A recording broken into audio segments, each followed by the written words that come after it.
kita yang serius. Hari ini kita stream benda baru bagi garasi. Kita tak nak stream tentang isu alam sekitar yang serius kerana sidang G20 ataupun G20 Summit di Rome yang berakhir kemarin.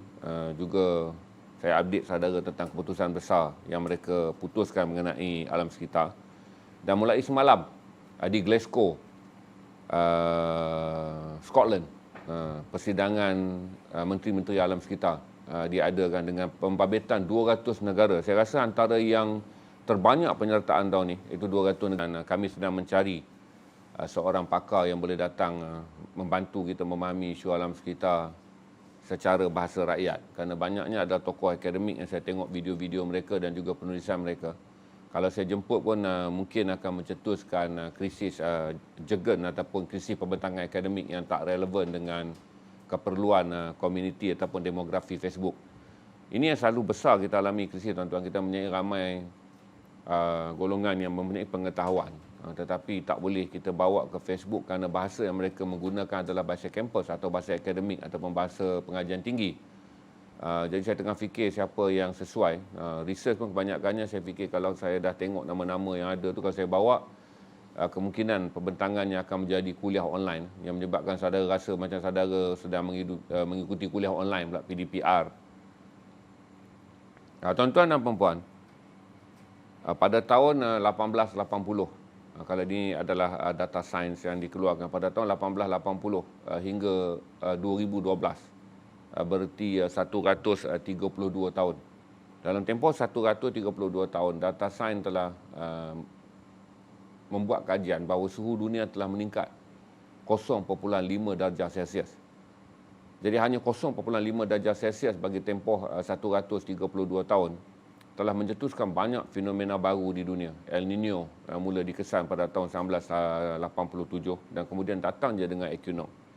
Apa yang dunia alami, tuan-tuan, dengan tempoh 132 tahun, dengan hanya suhu meningkat 0.5 darjah Celsius, tak sampai 1 darjah Celsius. Dia telah menyebabkan negara-negara di Sub-Sahara. Sub-Sahara adalah negara-negara yang berada, negara-negara di benua Afrika yang berada di pinggir gurun Sahara. Negara yang paling terkesan adalah Chad. Kemudian negara Islam Mali, Malawi, Niger. Itu negara-negara miskin yang disenaraikan 25 negara termiskin di dunia yang tidak berlaku peperangan, tetapi rakyatnya hidup dalam kebuluran adalah kerana bencana equinox, iaitu musim panas yang datang bertimpa antara 3 ke 7 tahun.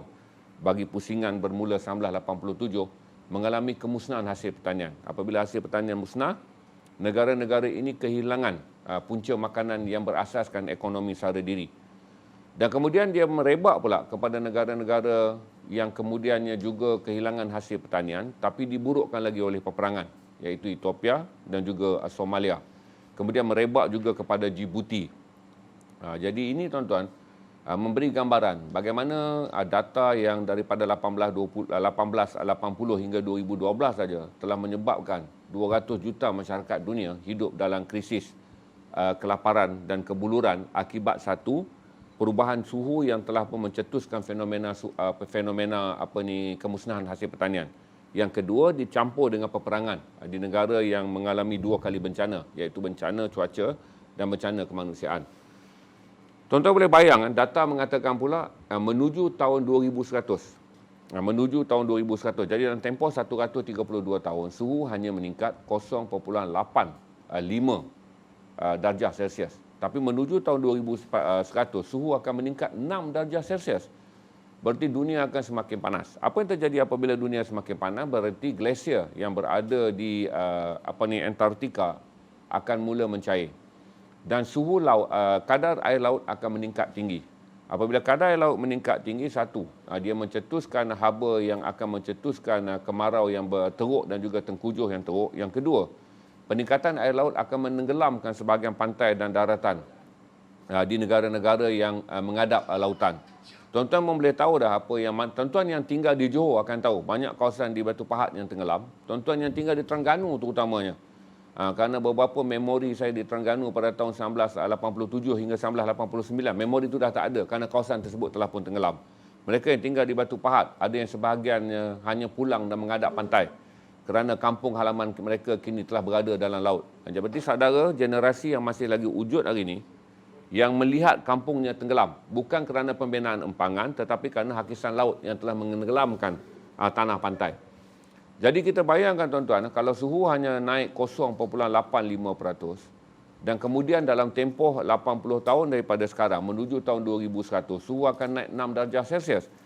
Berarti kita dalam tempoh 10-20 tahun lagi, kemungkinan walaupun tak sampai 6 darjah Celsius, kita akan menerima tekanan antara 2 darjah Celsius. Kalau 0.5 darjah Celsius pun beginilah kehidupan bencana terhadap iklim yang kita alami. Apatah lagi apabila suhu telah meningkat. Tuan-tuan dan puan-puan, kenapa minggu ni kita ambil banyak isu mengenai alam sekitar adalah kebimbangan saya apabila jendela Tengkujuh bermula. Kalau mengikut jadualnya, sekarang dah bermula. Tetapi pertengahan November ni adalah jendela utama di mana hujan dijangka turun. Dan macam mana saya selalu bagi tahu, dijangka Tengkujuh musim ini adalah buruk kerana faktor fenomena cuaca pada tahun ini di seluruh dunia yang menerima kemaraunya teruk hingga menghasilkan kebakaran hutan, yang menerima salji, juga saljinya tebal hingga letupan di kawasan pergunungan terpaksa dilakukan bagi mengelak salji terlalu tebal dan akhirnya mencair hingga mencetuskan banjir besar, terutama di Asia Tengah, di antara sempadan Kyrgyzstan dan juga Azerbaijan. Begitu juga saya bagi tahu kata di Pakistan dan India, sekarang suhu panas yang berjalan sekarang ni mencapai 52 darjah Celsius, iaitu suhu ekstrim yang sama dengan tahun 2006. Jadi tuan-tuan fikir 2006 dan sekarang kitarannya selepas 16 tahun kembali, kitarannya 15 tahun kembali lagi sekali dengan suhu ekstrim 52 darjah Celsius. Jadi saya fikir kalau Tengkujuh tahun ini adalah Tengkujuh untuk kita bersedia, terutama di negeri-negeri yang memang telah terdedah kepada banjir besar. Sebab tu walaupun Jabatan Kaji Cuaca dan juga ahli politik belum lagi sibuk untuk memberitahu tentang ancaman ini, garasi cuba mendahului kerana ahli politik sentiasa sibuk dengan krisis politik mereka. Maka saya nak ingatkan saudara bahawa mereka yang berada di Kota Tinggi, Keluang dan kawasan-kawasan yang terdedah pada banjir besar di Johor, mereka yang tinggal di kawasan-kawasan yang terdedah banjir besar di Lembah Kelang, terutama Shah Alam, Kelang dan juga Kuala Lumpur yang mengalami banjir kilat apabila hujan lebat berlaku. Mereka yang tinggal di Perak yang terdedah pada banjir besar, dan di Kedah yang sekarang pusat banjirnya masih belum ditutup, dan berita yang paling buruk adalah air telah melimpah melebihi 0.4 meter di empangan Pedu, Kedah.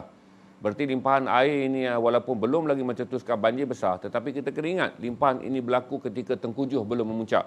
Kedah hanya menerima tempias ribut yang berlaku di selatan India sampai ke Nepal. Sebahagian daripada tempias ribut tersebut telah sampai di pantai barat, dan Kedah yang mengalami paling teruk. Jadi ini belum lagi Tengkujuh totok yang akan datang melanda kita pada pertengahan bulan November nanti. Sebab tu daripada minggu ni, sepanjang minggu ni, saya beritahu kepada saudara untuk banyak berdoa kerana kita bimbang bahawa satu lagi bencana. Kita doakan supaya Bah Kuning 2014 tak berlaku. Kerana kita telah melihat begitu teruk pantai timur, Kelantan, Terengganu dan sebahagian Pahang dan Johor yang mengalami bah yang sangat dahsyat ni. Jadi kita harap tahun ni tak berlaku. Tapi kita kena ingat bahawa cuaca dan juga dunia telah berbicara kepada manusia dengan memberi gambaran apa yang berlaku di Greece dan Itali pada bulan lepas apabila kemarau yang melanda Eropah menyebabkan kebakaran hutan, kemarau yang melanda Australia dengan lebih 200 kebakaran pada bulan Oktober, dan juga sekarang kemarau yang melanda sebahagian daripada India dan Karachi di Pakistan dengan suhu mencapai 52 darjah Celsius. Berarti Tengkujuh tahun ini adalah tamparan yang sangat hebat. Berarti saya fikir kata walaupun dalam keadaan sekarang kita masih lagi gairah berfikir tentang kita baru saja dibenarkan merentas sempadan, ramai orang ingin memulakan perniagaan, tapi kita kena fikir beratus ribu keluarga terdedah. Beratus ribu keluarga terdedah daripada 7.3 juta isi rumah di Malaysia ni, beratus ribu isi rumah terdedah sekiranya Tengkujuh yang buruk sesuai dengan pusingan musim kemarau di Eropah, pusingan musim salji luar biasa di Asia Tengah, pusingan kemarau yang sekarang di Asia Selatan, berarti Asia Timur, negara tropika akan menerima, tidak mustahil akan menerima musim Tengkujuh yang ekstrim. Jadi selain daripada kita menerima ini sebagai fakta, saya harap tuan-tuan juga berdoa banyak supaya kalaulah betul ada bencana besar yang akan datang dalam Tengkujuh tahun ini. Kita berdoa dalam solat kita dan solat malam kita supaya Allah kau jauhilah, kerana kami adalah yang tak berdaya dan kita sedang melalui masa-masa yang sangat sukar, kerana sebahagian daripada yang terancam terutamanya di Kelantan, di Kemaman, Dungun, Terengganu yang selalu terdedah pada banjir, di bahagian sempadan Pahang dan juga Johor yang juga terdedah pada banjir, Seksyen 13 di Shah Alam yang sekarang telah menjadi lubuk banjir, 2 kali banjir dalam sepanjang bulan Oktober.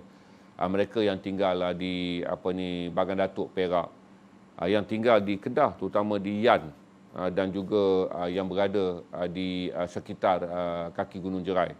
Dan begitu juga mereka yang tinggal di empangan berdekatan dengan empangan Pedu. Mereka yang berada di sekitar Nami hingga ke Pokok Sena dan Kuala Nerang. Anda mungkin berada dalam keadaan terdedah kepada apa saja bentuk banjir kesan daripada Tengkujuh yang buruk. Saya dah bagi tahu data dia daripada 1880 hingga 1912, suhu hanya meningkat 0.85 darjah Celsius.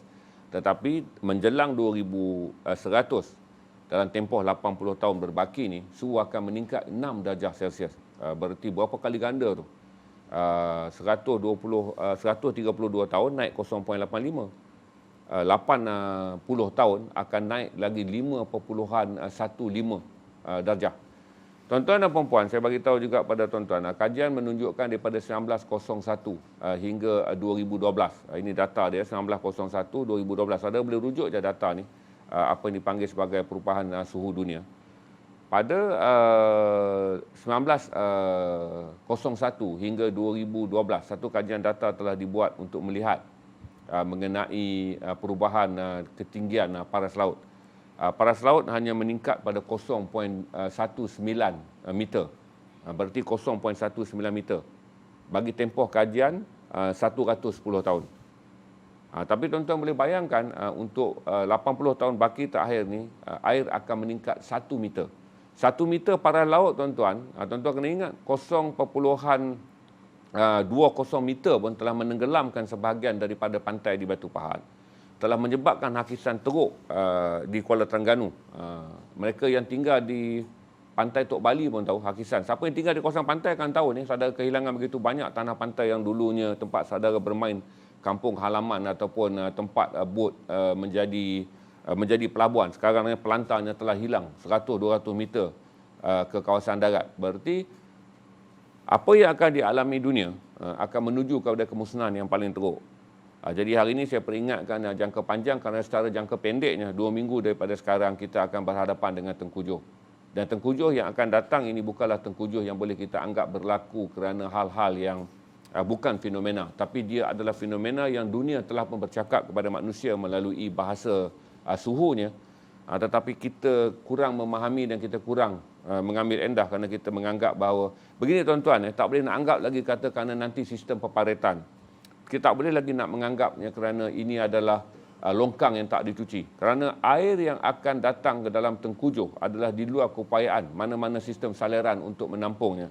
Kerana ini adalah kesan daripada aktiviti perubahan cuaca. Saya nak ingatkan saudara, dan bagi mereka yang tinggal di pantai barat, ini hari dah 1 hari bulan, 4 hari bulan, banjir ataupun dipanggil limpahan air laut pasang akan melanda wilayah-wilayah yang kawasan yang telah pun dikeluarkan senarai radarnya oleh Jabatan Meteorologi, iaitu mereka yang berada di Kuala Muda, Kedah, mereka yang berada di Bagan Datuk, Perak, mereka yang berada di sepanjang pantai seluruh negeri Selangor daripada Sabak Bernam melalui Kuala Selangor sampai ke Kelang dan juga Kuala Langat. Bagi mereka yang berada di Johor, kawasan-kawasan ini akan dilanda air pasang penuh, di mana air laut akan melimpah ke darat. Apa yang kita bimbang, selalunya fenomena air laut pasang penuh ni, dia juga bertembung dengan Tengkujuh. Kalaulah pada hari Khamis ni, Jumaat, Sabtu dan Ahad, sebab fenomenanya 4 hari, 4, 5, 6 dan 7.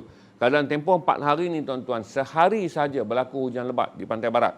Ini menyebabkan air daripada daratan tak dapat mengalir ke laut, dan air daripada laut pula naik ke darat. Jadi fenomena ni telah mencetuskan banyak banjir luar biasa, terutama mereka yang berada di Selangor. Ini adalah banjir yang biasa bagi mereka yang tinggal Sabak Bernam, mereka yang tinggal di Kuala Selangor, mereka yang tinggal di Kelang dan mereka yang tinggal di Kuala Langat. Jadi berhati-hati kerana pada 4, 5, 6 dan 7 ketika saudara bercuti kerana satu adalah Khamis di Pawali, ramai orang yang berada dilayakkan mengambil cuti berganda. Dengan mengambil cuti Jumaat, saudara akan mendapat cuti 4 hari. Dan cuti 4 hari ini berhati-hati apabila saudara meninggal rumah ataupun pulang ke kawasan yang saya sebut tersenarai dalam kawasan yang akan mengalami banjir air laut pasang ni.